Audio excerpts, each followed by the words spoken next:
Now let us talk about the world of the novels. What were the stories which were written?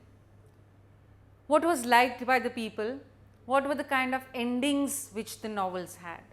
To start with, the novels were generally written on ordinary people so that more people could be captured for reading. Charles Dickens, he wrote about the industrialization effect in his novel named Hard Times in 1854.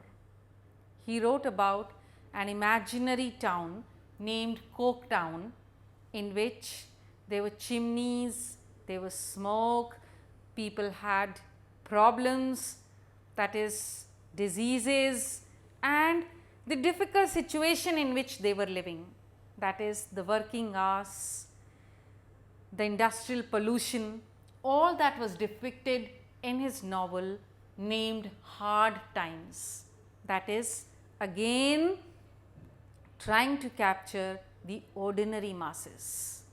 Then we hear of Oliver Twist, again a novel written by Charles Dickens, where he writes about an orphan who lives in the company of criminals and has a very bad life, but thankfully there is a very happy ending in the novel when he is adopted by a wealthy person.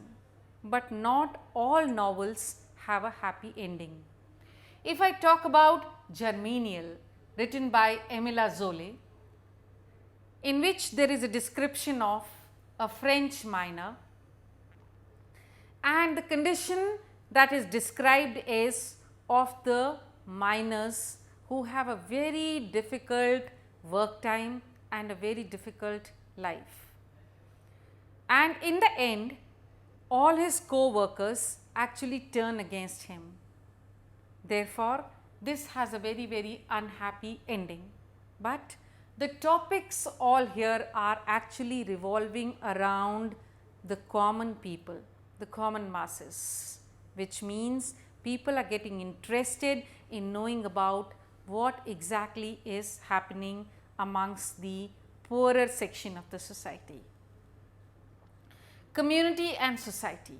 Some of the novelists also wrote on the society. If I talk about Thomas Hardy's Mayor of Casterbridge, he talks about Michael Henchard, who doesn't bother about the people even after becoming a mayor and is a grain merchant.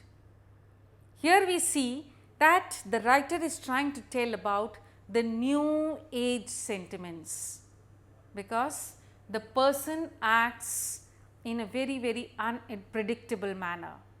Sometimes he could be too generous and sometimes he could be too cruel. So, he is trying to actually depict that the people have lost the bond with each other. The sentiments of the old age have gone away, and that is due to industrialization. Most of the writers wrote in vernacular language, the new women.